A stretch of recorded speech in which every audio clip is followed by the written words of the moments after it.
Welcome to a Better Divorce podcast, where we have conversations about the emotional, financial, and legal issues that are on your mind or should be on your radar if your goal is to keep your divorce out of court. I'm collaborative divorce attorney and mediator Andrea Vacca, and I know that how you divorce matters to your long-term well-being. That's why it's my mission to help you have a better divorce with as little acrimony as possible, so that you can create the best life possible on the other side of your marriage. Hello. I am so happy to welcome Emily Bouchard to the podcast today. Emily is a family advisor and a coach and consultant, and she's the author of Estate Planning for the Blended Family and Beginner's Guide. And the other book is The Beginner's Guide to Purposeful Prenups. Welcome to the show, Emily. Thank you, Andrea. I know you have a deep understanding of how challenging it is to combine love and money, and that's how we originally met. I was working with a couple who were working on a prenuptial agreement with me. I was their mediator, and they found you, which they called their money coach, and you really helped them understand how their views on money and their history and relationship to money was impacting their ability to come to an agreement for their prenup. So we've become colleagues and friends since that time. And I'm so glad that they brought you into my life. It's great to have you here because we're going to talk about blended families and divorce today. Yes. Yeah. So first of all, just to define what a blended family is, so we're all clear on what that means. And this is how I define it, and these are what I would say, but please add to it, is basically where one or both parties to a new marriage or relationship have children. So they may have children together as well, but one or both came to the relationship with children from another relationship.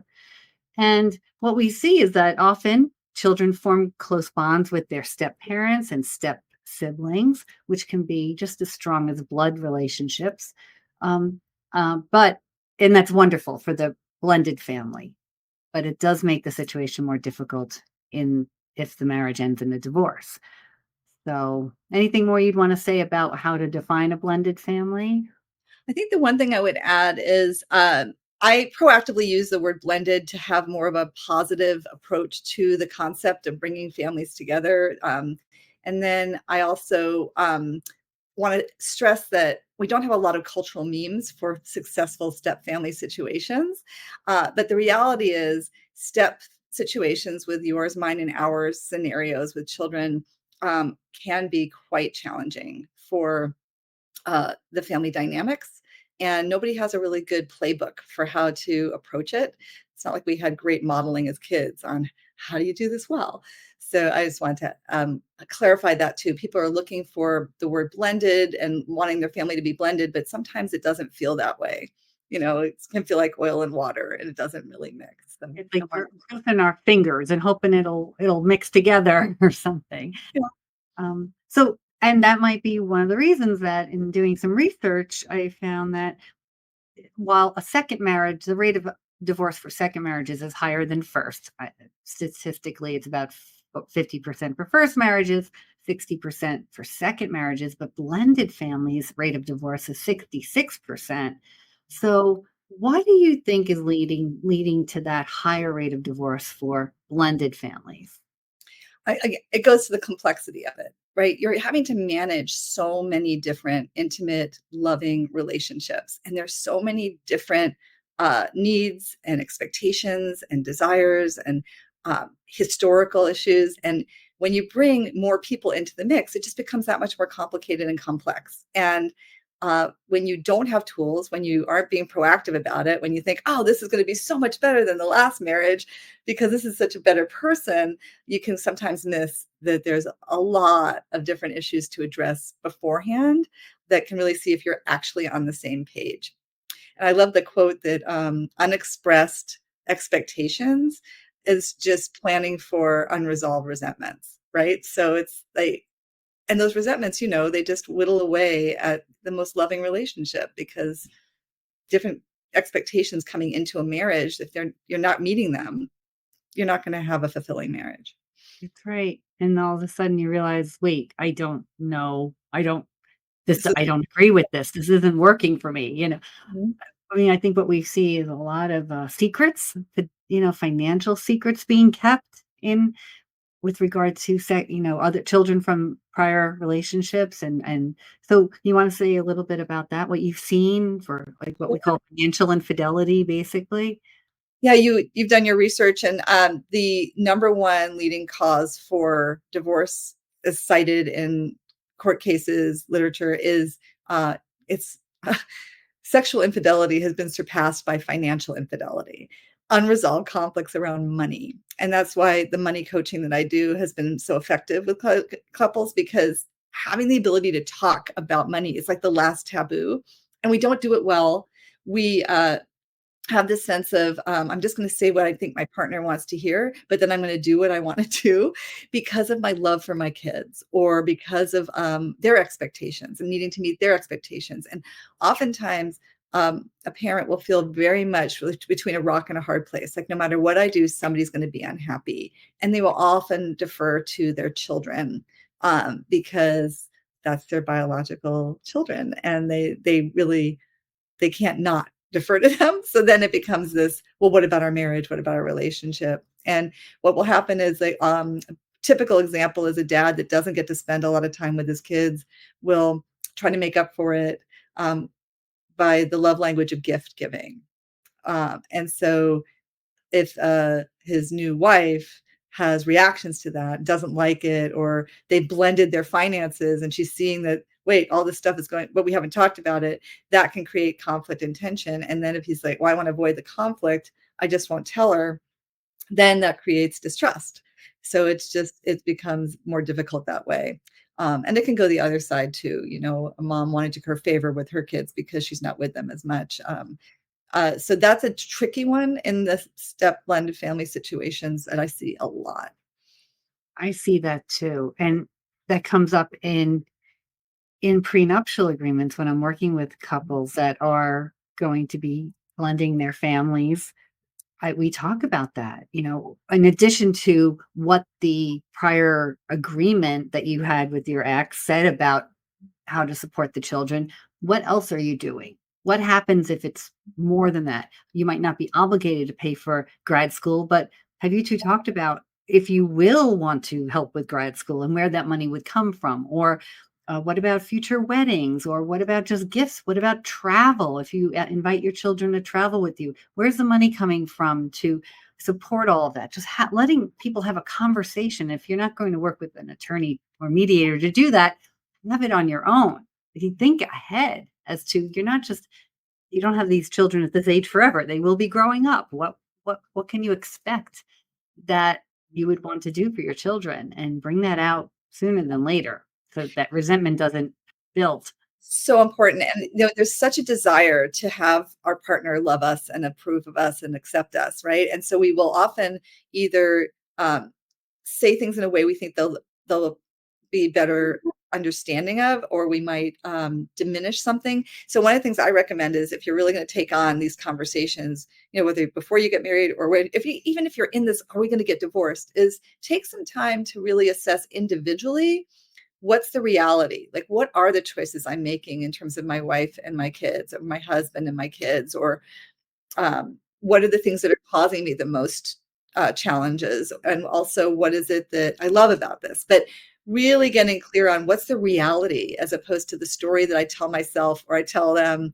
so that I can feel better about the situation, and then come together and really look at where your pictures are in sync and where they're not, and having that sense of, well, this is from my perspective, well, this is from my perspective. And I love using actual data to help with the perspective taking, right? So, have a spreadsheet and really look at how much of the money each month is going towards the kids, towards individual pursuits too. I mean, that's the other thing, is as much as there's a kids, there's also that, desire to have some sense of, like, what do I need for my well-being? And if there's a lot of spending, like if you have different personalities when it comes to money. Like, if somebody loves to go into debt to buy things that they love, and the other one's more of a saver and, let's wait for a rainy day, or let's like really plan on it and isn't as spontaneous, that can also cause a lot of friction. So really looking at those styles. And I mean, working with you on the prenup was huge with that couple. And I always recommend, even if you're not going to have a prenup,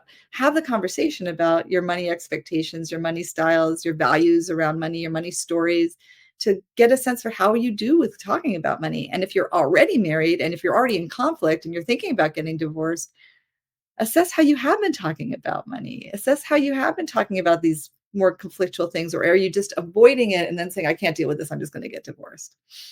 I think it's a lot of avoiding or fighting ineffectively about it and a right and wrong instead of, wait, let's back up a little bit. What actually happened here? How did we come into this situation? And can we accept it? Can we change things? Or is it just, do we see it so differently that really it doesn't make sense to stay together anymore? Because it's just, we're never going to see eye to eye and we can't live like that.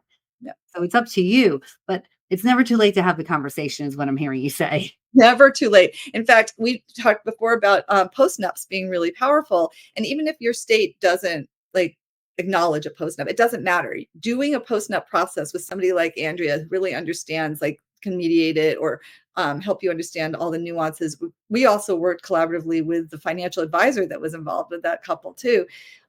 Bring your advisors together around it and really it's like doing a real reality check about your life and what a divorce would actually mean in terms of the expectations and agreements you had when you got married versus where things are now and what it would actually look like. So that I think is a very useful process for somebody to go through before they go and file for divorce.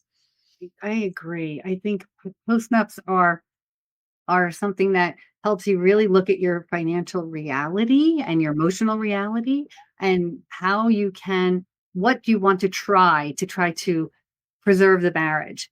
What can we put into place? How can we test this and see if we can stay together? What new agreements can we make? Is it about we'll have a set agreement on what can be spent for children outside of the budget we agree to. And we don't have to talk to each other, but at a certain amount, we do have to talk to each other, whatever it is. And then if you do divorce, the animosity is lower because you had more agreements in place that you kept and complied with. And yet, if you decide the marriage still isn't working, at least you tried and you Mhm. both you put your best in. So I think going into the marriage, knowing even if you didn't really think about it because it was the oil and the water and you just hoped it would come together into a lovely vinaigrette and you didn't have to do much to it.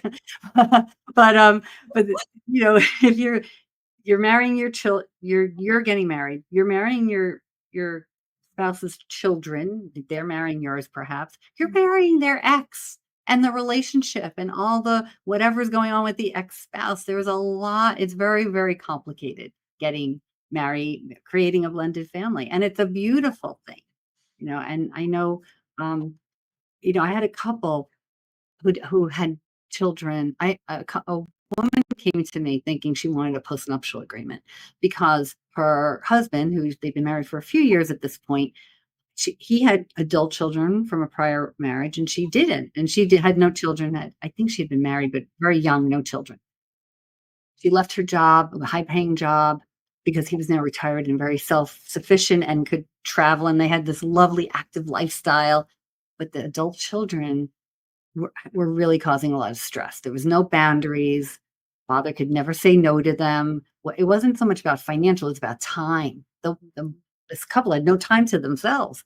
So we talked about a postnup. What agreements could we put in place? It wasn't about money at all, but it was about the kids and when can they come to the house? When would they be invited? It was trying to put these rules in place. So sometimes a postnup can do that too. It doesn't just have to be about money. Yeah, and I would add to it that for agreements that you come up with, also having a conflict resolution policy for yourselves. Like, okay, we're going to have old habits come in. We're going to break these agreements. What do we do to repair as quickly as possible and make sure that there's less likelihood of that happening in the future? So I'm all about being in reality and who we are as human beings. And I think you did bring up another point about why there is a greater likelihood of divorce in a second marriage, especially if there's children involved and grandchildren involved, because again, that strong commitment to your blood related family can often encroach on the time and the commitment to your beloved spouse. And um, that spouse will eventually say it's not worth it and want the divorce as a way to hopefully like get a wake up call and say, I'm going to leave you if you don't. And it's like, instead of threatening, it's more about how to blend with what the actual reality is of the family, and then also carve out that individual time as a couple and being really proactive about that. So yeah, that's a common occurrence that happens, that Yeah. love grandchildren. Yeah. Hey, listeners, it's Andrea Vacca here, your host of a Better Divorce podcast. If you're looking for ways to navigate your divorce with less conflict and more cooperation, my free ebook, Divorce Without Court, A More Peaceful Solution, can help you do just that. Divorce Without Court shows you how to reach an agreement without court involvement, from understanding mediation and collaborative divorce to learning how to keep your divorce under your control. This book covers it all. You'll even find practical checklists and first steps to help you move forward and guide you through the process. With over 3 decades of experience in family law, I've helped countless couples and families achieve peaceful solutions. Divorce Without Court puts that knowledge in your hands. Whether you're just starting to think about ending your marriage or if you're already in the process, this free ebook will help you have a better divorce. Why wait? Click the link in the episode description to download Divorce Without Court, A More Peaceful Solution. Take control of your future and move forward in your divorce with confidence and composure. Before the show, we were talking, and you mentioned a couple that you were working with where grandchildren became a real stressor. Can you tell us about that? Yeah, the gentleman in question lived very close to his eldest son and loved his grandchildren and often provided childcare for them. He'd help pick them up from school. He'd take them to school. They'd be with him in the evenings until his son came home from work. He'd go and have dinner with them. He was very involved in his grandchildren's lives and his family's life, and fell in love with a wonderful woman. They met working out. They had this great active lifestyle and they really enjoyed each other. And she initially really enjoyed his big heart and how much he was committed and loved his family and got to know them a bit. And so everything was fine until they actually got together and committed to each other. And then it suddenly occurred to her like, oh, this is his life, and I get to have this little portion of it when the grandkids are doing something else. And the thing that really got to her and made it so that they ended up splitting was it was 24/7 because, if he got a call like, "Oh my gosh, the nanny's sick," or, we need to do," or we wanna go on a date night tonight." Whatever their plans were always ended so that he could be there for the grandkids, and the family really, loved utilizing him, whereas she felt they were really taking advantage of him, so they had very different views about it, but it was what he loved. It was his that was he and he wasn't abashed about it. He was very clear, "This is my life, this is my family, this is always gonna come first." And she thought it was gonna be one way, and when it wasn't, she was like, "Oh, this isn't the right fit for me." So, So, asking more questions, taking more time, maybe making sure you understand that's before you get married. But for those who are now married, and anyone who's listening who's considering divorce as part of a blended family, what would you say the key considerations are when it does come to kids or even grandchildren? well, it depends, like, how long you've been married and how much you've been involved in the kids' lives. I personally, married a gentleman who had, 2 teenagers, and, one of them had a baby when she was a teenager and lived with us, so I helped with her adult developing into adulthood and also raising a granddaughter, and was very involved in their lives. And so when he and I chose to divorce, we chose a very conscious, intentional way of doing it. And a couple of things I did were to I gave each of my stepdaughters rings and recommitted to them in their life as a bonus mom, is what they like to call me, um, and let them know I was available to them and want to be in their lives and their kids' lives as much as they would like it, but also being respectful. They had a wonderful mom, and they're they they utilize me in different ways than they use their mom. And I have a good relationship with their mom and their stepdad too.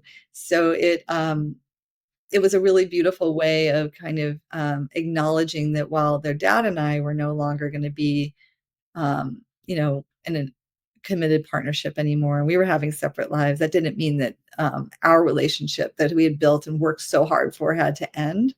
And that was pretty significant for us. So that's Yeah. cool.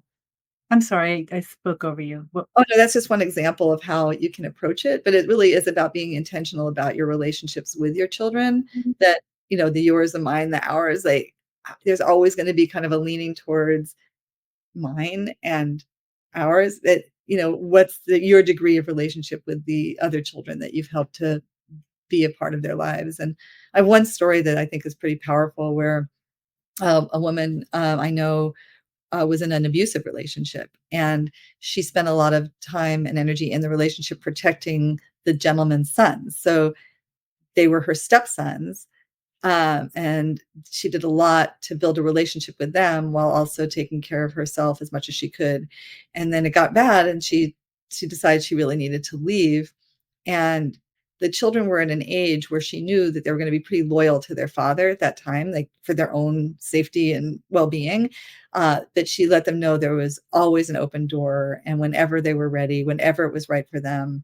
And as they got older, they would reach out, and she's attended some of their weddings, and she is in a relationship with them now.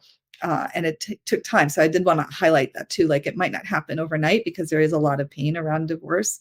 And especially if the kids have already gone through it once, and that it is something that can come around, especially if you hold that for them and let them know that it's a possibility. yeah, it really comes down to the step parent. It's their responsibility. And what I'm hearing is you took those rings and gave them to your stepdaughters and let them know that you would always be there for them and part of their life, and you still are in their life. And this other woman too, she had to let them know it's that you can't wait for your stepchildren to call you. They may eventually, but you have to let them know that that's what you're ready and willing to do, and you'll always be there for them, and give them that space. Yeah. It can't expect it just to happen on its own. So Yeah, I would say that there's, like, little things you can do too now that are easy, like, ways to stay connected that, where they don't have to feel like, "Oh, no, I'm being challenged loyalty-wise," or so, like, one of my stepdaughters loves cats, and, so I find funny cat videos, and I send them to her. I'm like, "Oh, I think you can create this Christmas tree, or you could do like this, you're fun." And, like, so it's a way to show that, like, you're thinking of them, but there's, like, no expectation for a response back. Um there's no sense of them having to be obligated to you in some way, but it's just more like, I'm thinking about you. I know you love stuff like this. So that's like an easy way to do it. And then making sure that whatever your love language is, you're letting them know that, and what theirs is as well. So that you're tuning into them, and just little things you can do for that. those are great things to do, and and some things not to do that might be, don't badmouth their parent or any of their parents. Uh, Right? You know, What? don't talk to them about what their parent did that caused the divorce. Like, you really want to now separate and have this continue the relationship in a different way than maybe you did during the marriage. So that they feel safe. They know they can love their parent, they can love you, and they don't have to choose between you. They can love both, and you're not going to ever put pressure on them to feel one way or another. And I will say this on the other side, because some of your listeners may not be resonating with this, because they may actually have an experience of their stepchildren undermining their marriage. So I'm guessing you've seen that as well. And I just want to also highlight that, like, we're not just being Pollyanna. We know there's a whole spectrum, and there's some children that have experienced a lot of manipulation from one of the parents that has made it so that they become more manipulative too. And it's like I mean, we've talked a little bit about the term parental alienation. There's a lot in the literature about what can happen in terms of parent-child relationships. And it becomes, if those things happen within like a first divorce, the likelihood of the kids undermining a second marriage is pretty high. And so you really want to insulate your marriage as much as you can and not create an adversarial relationship with the children. It's a really good point when you're going into a new relationship where you know there's been parental alienation. The children are, what I'm hearing is primed basically for that, to be feel alienated from a parent. And if a marriage is ending, they will now alienate themselves or cause alienation during the marriage because it just feels more natural to them. They're it's probably a lot of fear and they've been abused in a way, For the loyalty and the manipulation, and then what can happen is, and I just speak as a step parents are the easiest target, right? They have the least amount of emotional, investment with their step parent. Like, so a child that's got a lot of unresolved emotions and hurt and anger and upset and resentment about what's happened with them their parents not being together, the step parent can be the target. And so having, what you need as a step parent to feel supported around whatever emotions you're having around, like, wait, why is this happening? Or so that you have other options besides just being defensive or reactive or taking it like a doormat too. Like, there's options you have. And that's one of the reasons why step families have a harder time being successful. family therapy, is probably something to try before the divorce if you're seeing signs of this, if it's possible to get everybody into a room and talk with a therapist. I know you're a social worker by training. Um, that could be one thing, but even as part of the divorce, you could even try Oh, that. oh yeah, for the sake of the kids and for your well-being afterwards, like, okay, wait, I've been divorced once or my partner's been divorced. We're going through this now. What can we learn? Like, how do we take this opportunity and learn? What can we do differently going forward, even if we're not going to stay together for our own well-being? Yeah, that's why I like coaching so much. I mean, I'm a trained marital and family therapist for sure, and know the value of that. And doing personal work is so important to be self-aware and understand what your motivations are, your drivers, your triggers. And I love the coaching model because it really is quite empowering in terms of, wow, there's some ongoing behaviors that are not supporting us. What can we do to shift those and have a future that we can all enjoy more, no matter what the outcome is? Yeah. So sometimes there's a lot people can do. Keep your eyes open as you're going into the relationship. Address concerns that are coming up during, and sometimes the marriage does have to end, and hopefully they can have a better relationship, with a good ongoing relationship with their stepchildren. And sometimes you can't, but knowing what all these different options are, and it doesn't have to be one way, Right. Mhm. is really, I think, what the power of this kind of conversation is. Yeah, for sure. So, Emily, thank you so much. As you know, I end every uh, call, every podcast here with a better divorce tip from my guests. So, what's your tip today? I'm going to share something personal in terms of having an intentional marriage dissolution ceremony. There's again, we don't have a lot of examples in our culture of how to do divorce in a better way. And that's why I love what you're doing with this podcast. And one of the things that we did was we went to the place where we got married. It was in a friend's backyard. And we had four couples that had supported us in our marriage, basically stand up for us in our dissolution ceremony. And we did two things. One is, as we let them know that we were uncoupling, we released them from holding us as a couple and needing to have a sense of alliance or allegiance, and really asked them to support each of us on our individual journeys. And then the other was that we stated our commitment to stay in a proactive, intentional, positive outlook about it, as opposed to falling into the traps of blame or victim. And if any of our friends heard us speaking in language that sounded like maybe we were blaming the other or we were feeling more of a victim of what happened, that they were to remind us of that commitment. And it was a real paradigm shift for all of us, and it was extremely powerful. And so it's something I like to share as a way to say you can create it any way you want to, and have your divorce be your divorce, not have it be basically what it's like been in the past or what you thought it's supposed to look like. You had that option.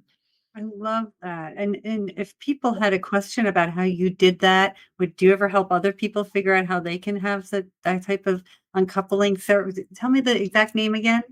I call it a marriage dissolution ceremony, but uncoupling's great. Yeah, they can talk about our uncoupling ceremony. Yeah, and what I do is I coach people to find like from their values and what matters to them, what their vows are, what their commitment is. I just gave an example of what ours was, but they might have something very different. And it's really about, how to create it in a way that really resonates for both of you. And it goes well with the collaborative divorce. It really does. It's so beautiful for the two of you to have that common. You go into a marriage with vows, and to come out of it with a vow of sort, to release your friends. So it's this ripple effect, because divorce affects so many people, not just the couple, obviously, friends and family. Everyone feels it. So I could also see like bringing in family members and like the parents of the couple to be there. I love it. It's just a beautiful and I can vision it, and I will. It's not for everybody. Not everybody could do it, but for those who could, No, that's the aspiration for a better divorce, right? yes, it is. All right. Well, thank you so much, Emily. So, how can people find you? Oh, well, my website is blendedfamiliesflourishing.com, and that's the best way to find me and get some resources. Okay. Well, thank you so much for being on a Better Divorce podcast today. Thank you. If you enjoyed today's episode, please like and subscribe. This will help others who are seeking a better divorce to find us. This has been another episode of a Better Divorce podcast, and we'll see you on the next episode. You've been tuning in to another episode of a Better Divorce podcast with Andrea Vacca. Thank you for subscribing, leaving your positive comments and reviews, and sharing the show with others. You can watch episodes at vaccalaw.com, YouTube, LinkedIn, and Facebook. And you can listen through Apple Podcasts, Spotify, Google Podcasts, and more. Bye for now, and remember, you can have a better divorce.